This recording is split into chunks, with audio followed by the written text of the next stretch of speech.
Good morning, ladies and gentlemen. Welcome to another By the Books episode of Diatribes with the voice of Boon. Now here's your effervescent, yet somewhat elated, voice of Boon.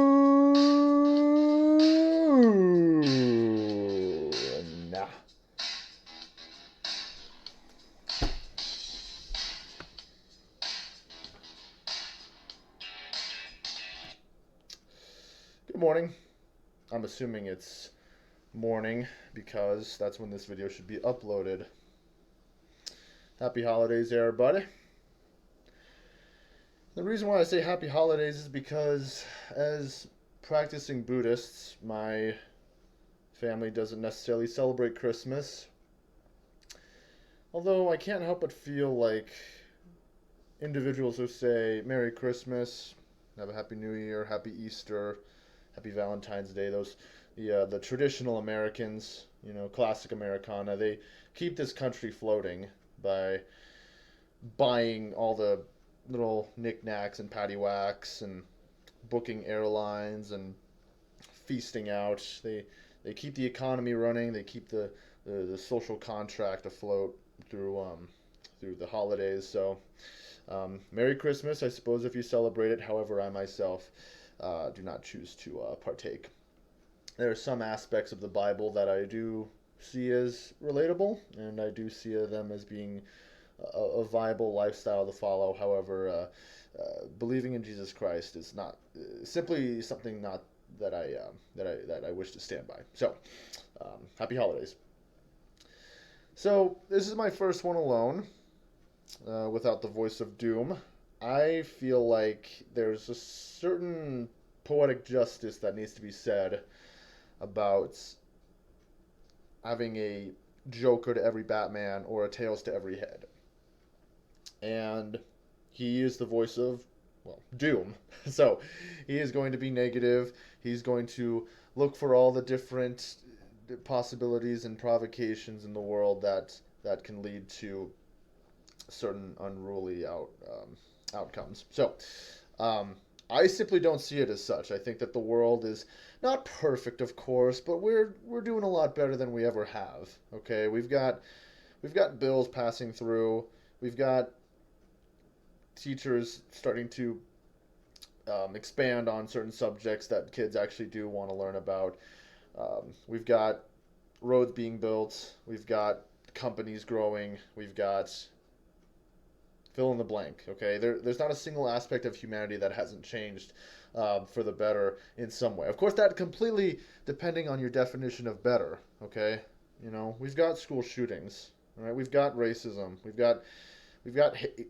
We've got hate. We've got turmoil. We've got corruption. Now, that is in no way the extent that Doom is explaining it, though. Okay, he thinks that there's these powers that be, these people who operate in the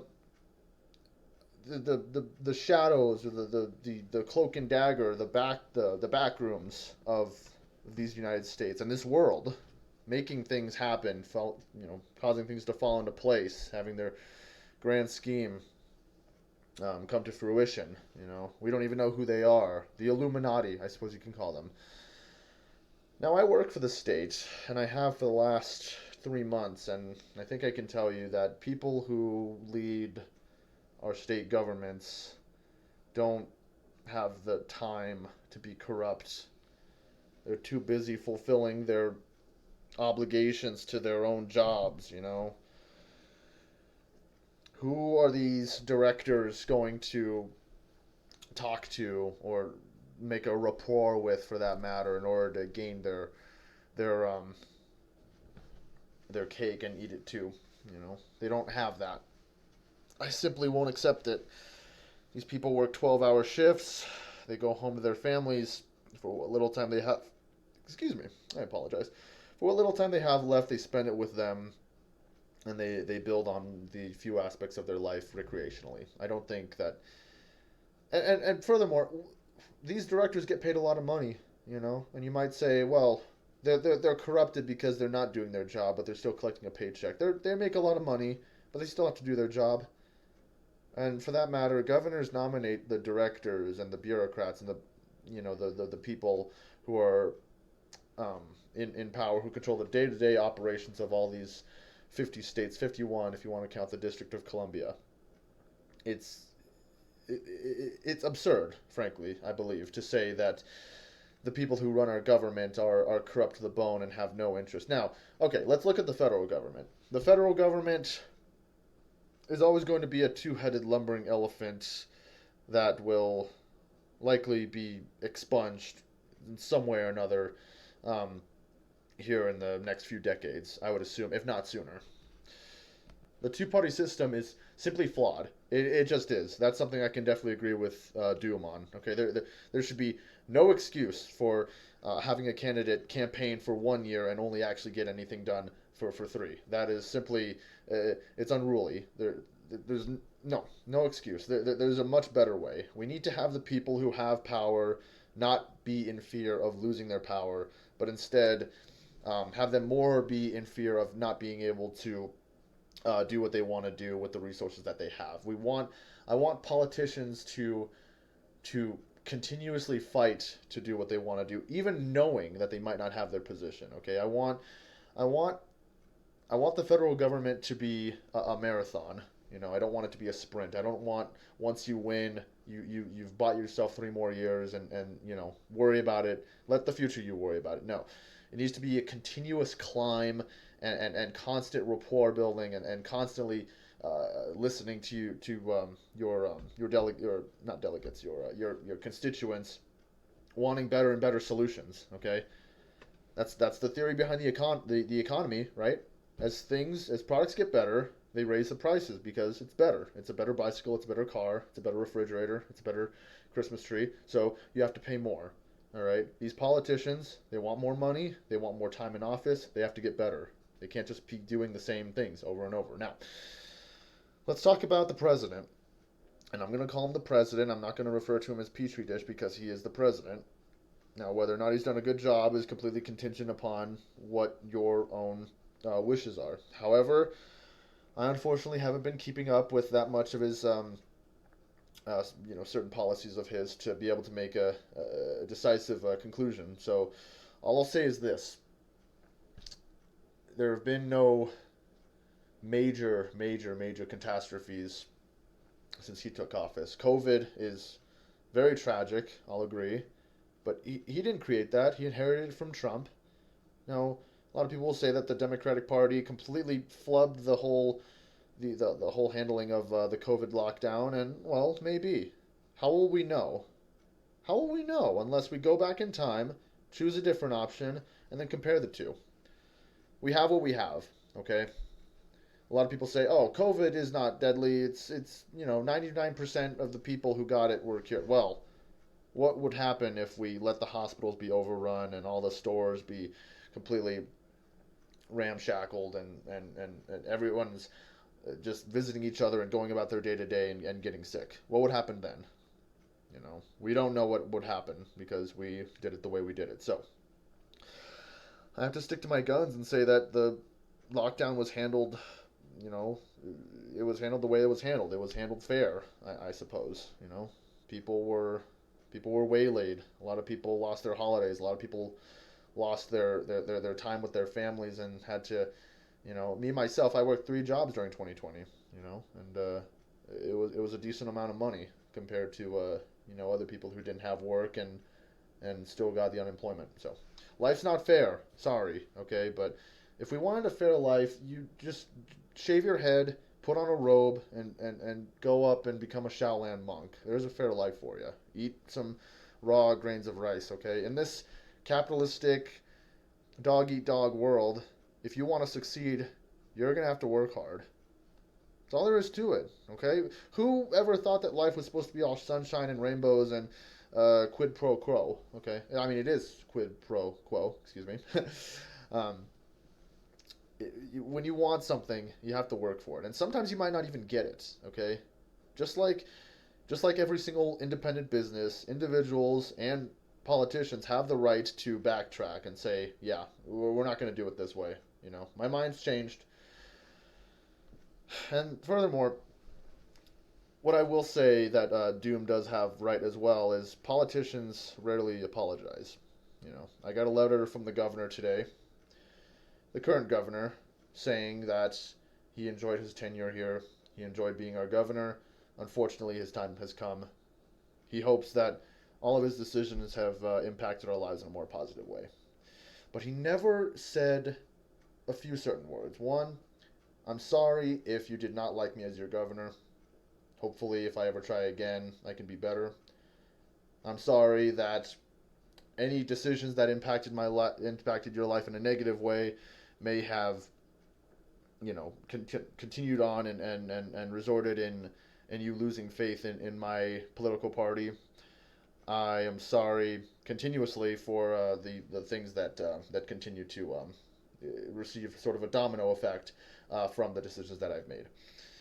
They call that eggshell skull theory. If you go out into the public and you punch someone and his head hits the curb and he breaks his skull, you're responsible for murder, essentially. So, just because you don't mean harm and you cause it doesn't mean that you're not responsible. So, apologizing as a politician is like gold nowadays. You can't find them. They're just not out there. They never want to apologize because they never want to admit of wrongdoing because that makes them look weak.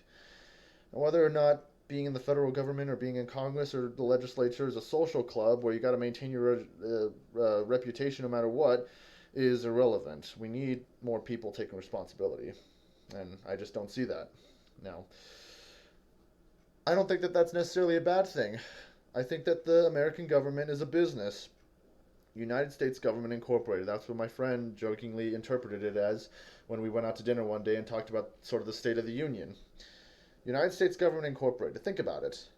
These governors, these mayors, these sheriffs, these presidents, they are essentially paying us, just individuals, in the form of allowing us policing, the right to be policed. If we have our homes broken into, we can call certain people who work for the government and they will protect us. We also have the right to be safe in our cars by following traffic laws, company policy.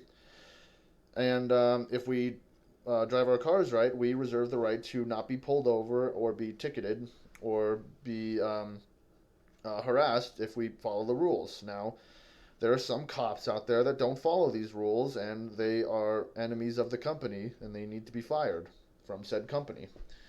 And if you yourself break any company policies, you will not be allowed to be a part of the company, which means you will go to a prison or you will be kicked out of the country.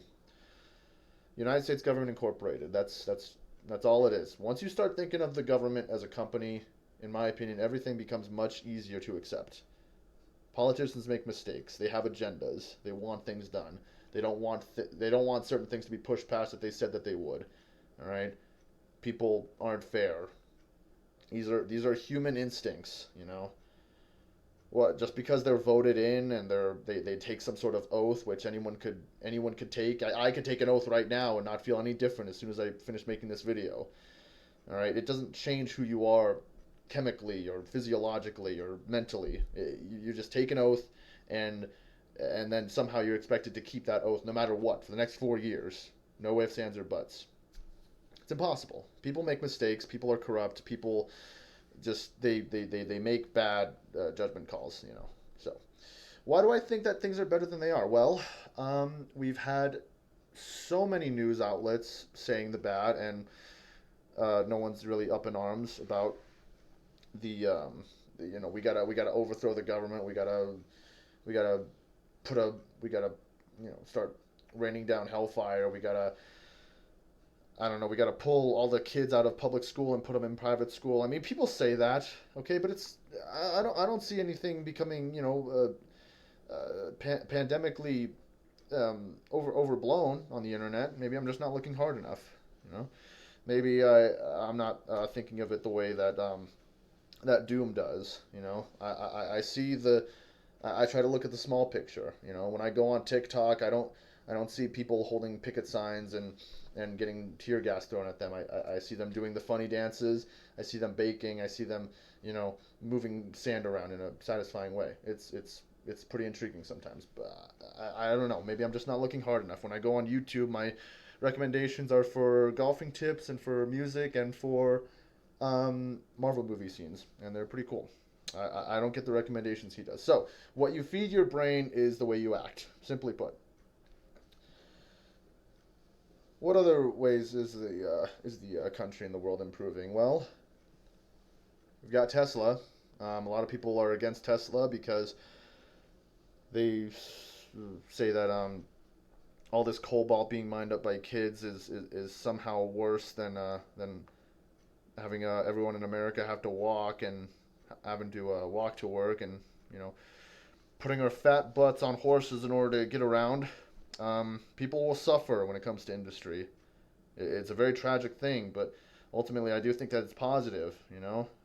What's better? I guess having people go down into these cobalt mines and have to dig it up by hand, or have them starve to death anyways because they don't have a job. That's probably a very Amadeus way of looking at it. You could call me a schneister, but the fact is, I'm not a rich guy. I just want to fill up my car with gas, go to work, make enough money to live. Maybe a little extra if I really work hard. For the most part, that's possible, but for a lot of people, inflation is killing it. It's killing them. They can't afford to live in the place they've lived for decades and decades, on the salary that they've had forever, because the market is not adjusting for inflation. And the only way to do that is to just buy American. I'm always telling people, shopping on Amazon is not going to. Sure, okay, go with the convenient option. Buy from Amazon. Have the Indonesian children in the factory make your shoes and buy them there. All right, don't have an American factory do them. You're gonna take American dollars away, essentially. You know, Doom thinks that the American currency isn't going to be the primary currency in a few years, and frankly, I don't really know what that would change, other than we would start having to use ruples, or we would start having to use what other Japanese currency is, yan or something, jin something. I'm probably flubbing it. Essentially, you need to keep American money in America. You need to have politicians who want to continuously make the people happy, knowing that they have at least 3 years until they need to start worrying about it. And you need to look at the bright side. You need to start looking at ways where you can improve your day-to-day life. You need to essentially you need to be more self-preserved in a conclusive statement. You need to be more self-preserving. Now, I've done my best. I can certainly talk about the microcosm in some aspects and give you my own interpretation. And of course, in these next few episodes to come, I'm happy to do so, because I'm happy to provide to you the optimistic point of view of what's going on these days. Who knows? Maybe these videos will be looked at by historians someday, and you'll see the day-to-day thoughts of someone who's going through the pandemic and the after effects of it. As I film this, it is the night before Christmas. I am the voice of Boon. I thank you all very much for watching. Stay tuned for more. And I do truly hope that you look at the positive. Thank you very much.